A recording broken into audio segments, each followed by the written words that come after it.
audience, if people have questions, put your hands up. We'll get you a microphone, identify yourself, and ask a pointed question.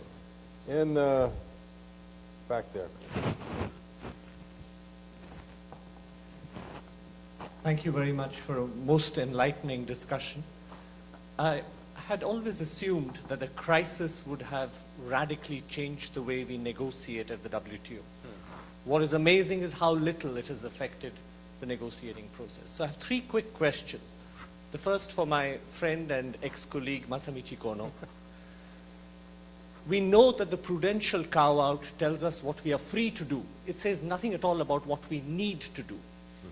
Or in this world of globalized finance, do we need greater regulatory cooperation? And if we do, how is this to be accomplished in a world where financial regulators jealously guard their sovereignty? And the second question I have, I think it can be for Mr. Cantor. If you remember the Uruguay round and the subsequent negotiations, it was financial institutions like AIG which were at the vanguard, which were pushing for greater openness. In this new world where these giants are teetering between oblivion and socialization, who is going to lead the charge? Who is clamoring for openness? And the third question, and can be for Mr. Schaefer, it's about financial nationalism. In good states of the world, there was a clamoring for greater access to foreign markets in developing countries, in Eastern Europe. In a bad state of the world, we saw a withdrawal of capital. Has that not damaged seriously your argument for greater openness in developing and transition markets? Okay, why don't we respond in the order that we were addressed? Then, Kono-san, why don't you go first? Thank you. Well, great pleasure to have a very important and pertinent question. You're right. Actually, we are calling for stronger regulatory cooperation in the context of the G20, FSB, Basel Committee, IOSCO. Everywhere we're talking about stronger cooperation, coordination, and also convergence of rules. And basically, we as financial regulators, we are working through bodies such as the Basel Committee or IOSCO, IIS in insurance. And we're hoping that through those processes and certain rulemaking, we will have consistent or converging regulation across all countries in the near future. And so we're certainly working on that. And we're not jealous, I think, about keeping our own turf now because,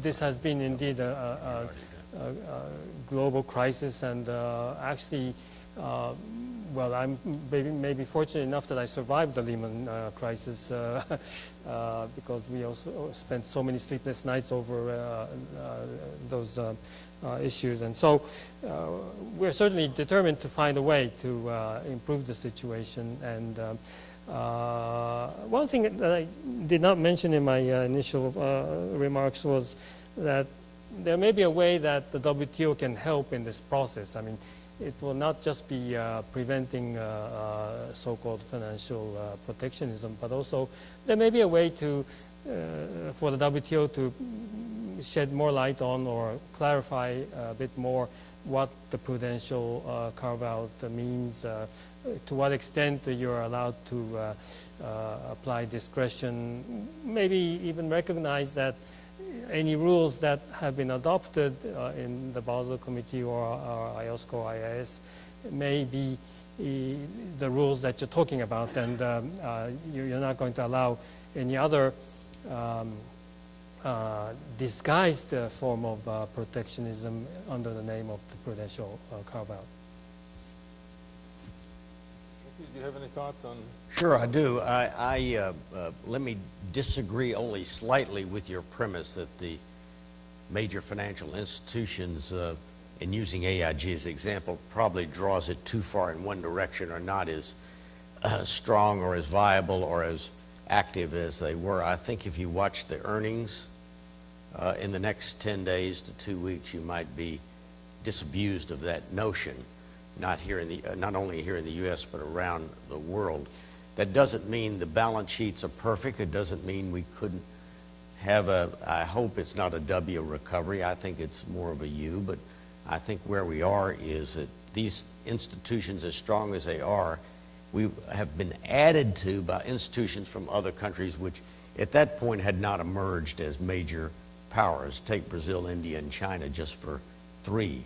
And so I think in addition to the European, Japanese, U.S., Canada, Australia, I think we can look to China, Brazil, India, even South African institutions to make that major push. I think we have plenty of potential in the private sector, particularly in financial institutions, insurance companies, banks, et cetera, money managers, all around the world.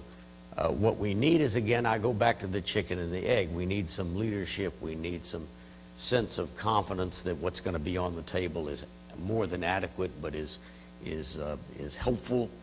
But we also need, on the other side, some assurance to all in the private sector that that is going to be the case by the end of this round.